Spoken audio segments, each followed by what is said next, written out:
ہاں سوچو اس بات کے بارے میں، اولاد سے کون پیار نہیں کرتا ہے؟ ہر انسان پیار کرتا ہے، ماں باپ بھی پیار کرتے ہیں، سب پیار کرتے ہیں ماں باپ، سب کے ماں باپ اپنی اپنی اولاد سے محبت کرتے ہیں، پیار کرتے ہیں۔ لیکن ایک بات یاد رکھنا، ایک بات ہمیشہ یاد رکھنا میرے دوستو، آج دنیا کے غم ہمیں بڑے معلوم ہوتے ہیں، دنیا کے درد ہمیں بڑے معلوم ہوتے ہیں۔ اگر کسی کے بیٹے کو کسی چیز نے جلا دیا ہو، وہ آگ کی لپٹ میں آ جائے، اس کی ٹانگ جل جائے، ہاتھ جل جائے، بدن کا کوئی حصہ جل جائے، تو ماں باپ کو کتنی تکلیف ہوتی ہے، اس انسان کو کتنی تکلیف ہوتی ہے؟ آپ نے کبھی سوچا ہے؟ غور کیا ہے آپ نے؟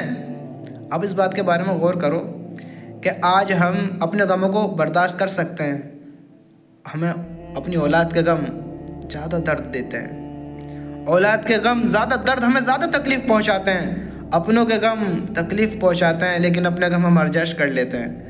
ہم اگر غم میں ہیں تو اکیلے آنسو بہا لیں گے، ایک سائڈ بیٹھ کر اللہ کے سامنے رو دیں گے، لیکن اپنوں کے غموں کا کیا کریں گے؟ اپنی اولاد کے دردوں کا کیا کریں گے؟ کبھی تم نے سوچا ہے؟ میرے بھائیو، اصل سمجھداری یہ ہے کہ ہم دنیا کی ہلاکتوں کے ساتھ آخرت کی بھی ہلاکت سے بچیں۔ جس طرح دنیا میں ناکامی ہے، آخرت میں بھی ناکامی، اور آخرت کی ناکامی بہت بڑی ہے۔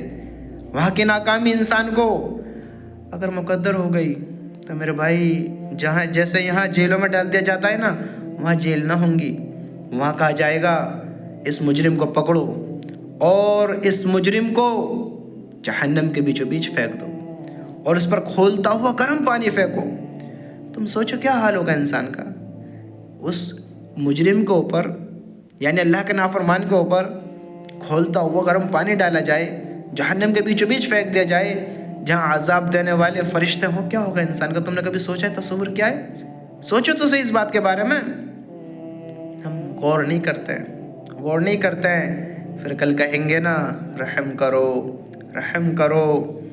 فرشتے بھی کہیں گے جب رحمان نے رحم نہیں کیا تو ہم کہاں سے رحم کریں، ہم کہاں سے رحم کریں؟